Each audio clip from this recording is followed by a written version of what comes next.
dirige el Hospital Rawson. ¿Cómo está la situación hoy? Teniendo en cuenta que, si mal no leí ayer o antes de ayer, estaba en un 90% ocupadas las camas críticas. La situación es, digamos, por todos conocida, de un aumento importante del número de casos. Más allá de que pueda haber un retardo de notificación, entonces se suman casos de la semana o de los días anteriores. Lo concreto es que tenemos un número creciente de casos y eso presiona mucho al sistema asistencial, y en el caso particularmente del Hospital Rawson, que es el hospital de referencia y siguió siendo para Córdoba Capital el hospital después del pico que siguió internando pacientes COVID. La ocupación, partiendo de un piso alto, es hoy importante, ¿no?, del 95%. Pero a la vez es tan dinámico esto, digamos, altas hospitalarias permiten todavía receptar pacientes, ¿no?, a pesar de esta situación. Es decir, que no estamos en situación de desborde o situación de crisis sanitaria, ¿no? Con esto que usted dice, ¿es el momento o ya debería haber sido el momento de tomar restricciones ya? Sí, en eso se está trabajando, digamos, todas las decisiones han sido tomadas desde el año pasado en base al análisis de los números y cómo viene creciendo el número de casos, y también en relación a la ocupación de las camas críticas destinadas a COVID. Entonces, esto también es una cuestión de análisis diario y, bueno, como se había fijado, el viernes seguramente van a salir las nuevas recomendaciones y las restricciones que hagan falta, ¿no? En cuanto al porcentaje, porque por ahí a veces uno habla de los números y son estadísticas, pero también las personas que están enfermas son seres humanos, y la verdad que a uno, cada persona que lamentablemente la pasa mal, lo preocupa y mucho. ¿Cómo estamos en cuanto al porcentaje de cantidad de enfermos con las personas que lamentablemente mueren? Bueno, la mortalidad, digamos, en el hospital, ¿no? Estamos Sí. hablando de pacientes internados que tienen enfermedad grave, la mayoría, ¿no? Acá en el hospital la mortalidad es de aproximadamente un 12%, y que se incrementa si las personas entran al respirador. Por eso es muy importante que los ciudadanos sepan que es una enfermedad potencialmente grave y que la gente se puede morir y se muere por esto. Entonces, todo lo que nosotros decimos en torno a la prevención es muy importante, ¿no? Bien. Doctor, hoy por hoy, ¿cuántos respiradores cuenta el hospital? El hospital es como una gran terapia intensiva. El hospital tiene en este momento 87 camas de internación. Todas las camas tienen la posibilidad de tener respiradores, es decir, que tenemos en total 90 respiradores acá en el hospital. Y por otra parte, el hospital modular depende de nosotros, que el hospital modular que instaló Nación, que está en el predio del Prado Sanitario, y que tiene capacidad para 70 camas, de las cuales 22 son de terapia intensiva, o sea que hay 22 respiradores ahí también, ¿no?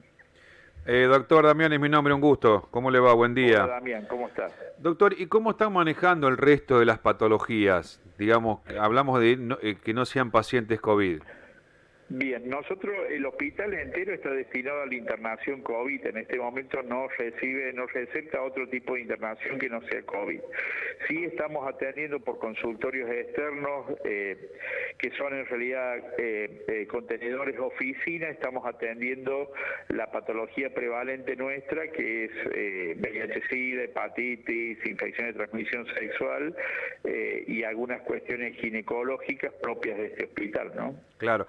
Y digamos los pacientes, doctor, que se van recuperando, ¿automáticamente los derivan también? Eso depende de la complejidad del caso. Aquellos pacientes que se consideran ya recuperados, hay una secuencia de descomplejización del paciente, se denomina, que sale de terapia intensiva, pasa a lo que es una especie de terapia intermedia y desde acá pasa al hospital modular a una sala menos compleja y es el paso previo al alta. Esa es la secuencia que tiene un paciente. Aquellos pacientes que necesitan respirador por mucho tiempo y que ya se consideran recuperados desde el punto de vista virológico, es decir, que no transmiten el virus y sabemos que van a permanecer mucho tiempo más en respirador, a fines de darle respuesta a la gente con patología aguda, se los deriva a otro hospital en lo posible. Recién le consultaba a Juan Manuel en relación a lo que se viene, doctor. Como médico, obviamente, se lo consulto. ¿Cree que tiene que haber más restricciones y para usted cuáles deberían ser? Bueno, en eso hemos estado trabajando con el comité asesor del ministro y sí, la idea es que se deben profundizar algunas medidas, siempre teniendo en cuenta lo socioeconómico, digamos, y fundamentalmente cuáles son las actividades que tienen mayor riesgo de transmisión del virus, ¿no? En este momento sabemos que todo lo que son reuniones sociales y todo lo que ocurre en el ámbito extralaboral es donde está transmitiéndose más el virus, entonces hay que enfatizar estas actividades que no son esenciales y que transmiten el virus. Haciendo un poco de futurología, doctor, si me lo permite, obviamente, como siempre hablamos, depende del tema de las vacunas y demás. ¿Cuándo creo, cuándo se supone, más allá de que por supuesto el tema de las vacunas es fundamental, que podríamos llegar a, no decir normalidad, pero bueno, a dejar de pasar estas restricciones, el tema de hablar de las fases y demás? Y eso es muy difícil, usted mismo lo ha dicho, la futurología en lo que es el sanitarismo y en medicina no existe, digamos. Entonces, yo lo he dicho el año pasado y lo he sostenido que nosotros vamos a hablar del pico o de cuándo pasó esto, cuando pase realmente, es decir, cuando lo veamos.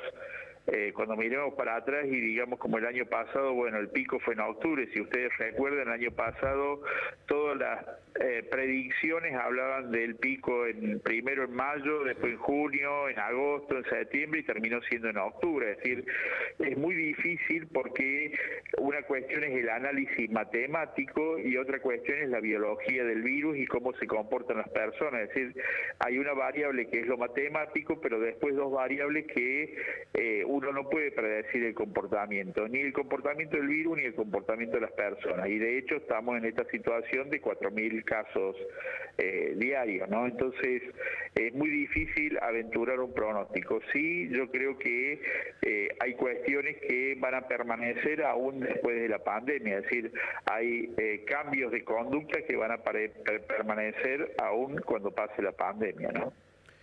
Doctor, ¿están recibiendo muchos pacientes que son derivados desde el interior a clínicas privadas y no los pueden recibir teniendo en cuenta que muchos ya tienen el sistema colapsado?